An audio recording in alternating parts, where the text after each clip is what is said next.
One of the topics I have addressed a number of times on this channel is aircraft emergency landings. In this video, titled Flat Earthers Don't Understand Aircraft Emergency Landings, we look at a flight plan between Christchurch in New Zealand and Santiago in Chile. This is one I flew myself back in August 2016 on the way to Rio for the Olympics. In this video, I demonstrate how flight plans actually calculate the most suitable diversion airports in advance and how those airports change as you progress along the route. In another video, I look at some of the factors that a pilot has to consider when selecting the most suitable alternate airport. In this video, we're going to look at an actual emergency landing made by a Qantas aircraft in December 2017.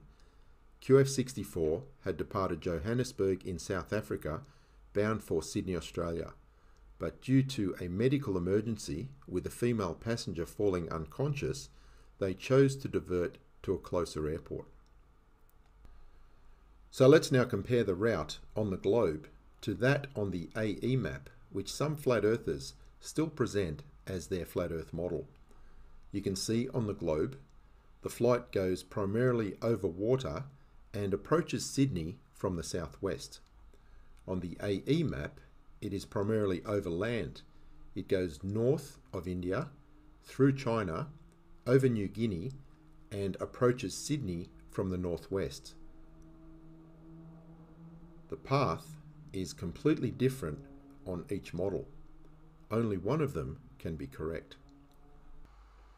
So imagine now that you are the pilot. You're halfway across the Indian Ocean with a passenger that needs urgent medical attention at a hospital. What will you do? Will you turn back and go to Johannesburg? Will you continue to Sydney? Or will you find another alternate that is closer? From halfway across the Indian Ocean, I think we can all agree that Perth looks like a pretty good option. So if the Earth is a globe, Perth was a logical choice.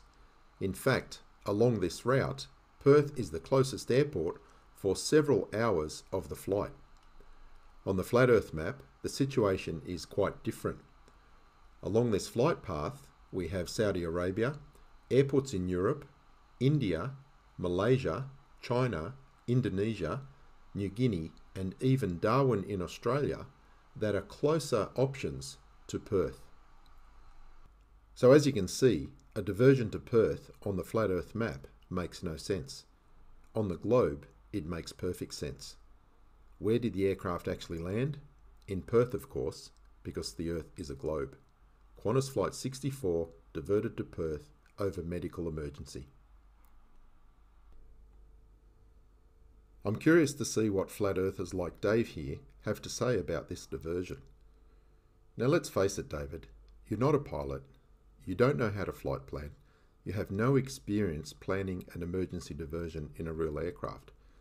So why do you make videos about the topic? It makes no sense at all. In fact, to a real pilot, watching flat earthers talk about these emergency landings is like watching 5-year-olds talk about the politics of the Cold War. So at this point, I find the whole situation quite amusing. I have tried to engage these flat earthers a number of times on the topic, but they keep running away, deleting my comments and blocking me. Despite having no personal experience with flight planning or conducting aircraft emergencies, these flat earthers seem happy to make their videos, but quite afraid to talk to a real pilot about it. I wonder why that is. So just to finish off, I want to show you part of the Quick Reference Handbook Volume 2 for the Global 7500. Volume 2 contains the non-normal and emergency procedures. On page 12, we have the landing expressions that are used in the checklist. The checklist might direct us to land immediately. In that case, the urgency of the landing is paramount. The primary consideration is to ensure the survival of the occupants. So that's the most critical situation. Less critical, we may be directed to land at the nearest suitable airport. A landing without delay should be accomplished at the nearest suitable airport at which a safe approach and landing can be conducted. Or the checklist might state land as soon as practical. Conditions are less urgent. A landing should be considered at an airport at which a safe approach and landing is assured. Considerations for determining the suitability of an airport include the severity of the situation, weather conditions, field facilities, and airplane gross weight. The landing site and duration of flight are at the discretion of the pilot. However, flight beyond the most suitable airport is not recommended. So not every situation is the same. Sometimes we have to land immediately.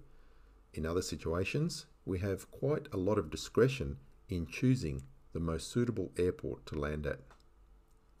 These are factors that flat earthers never consider. So here is an example of an emergency that would require us to land immediately. Emergency power only. The condition: loss of main power generation in flight. The airplane is either on ram air turbine or on batteries. We follow the steps, and when we get to item 21, it directs us to land immediately. And here is an example of a less critical emergency: flight control direct. This aircraft is fly-by-wire, so it has computers that monitor the flight envelope. However, if these are degraded for any reason, the aircraft will go to direct mode, where it handles more like a conventional aircraft, and you lose the autopilot and you lose the flight envelope protection. So, the first thing you do is regain control. You fly the aeroplane manually. Step 3 is land at the nearest suitable airport, but it then takes you through a procedure attempting to restore the flight computers. Now, if the flight control direct light goes out, it directs us to land as soon as practical. If the flight control direct warning stays on, we land at the nearest suitable airport. So you can see there are different degrees of urgency depending upon the emergency and the outcome of following the checklist.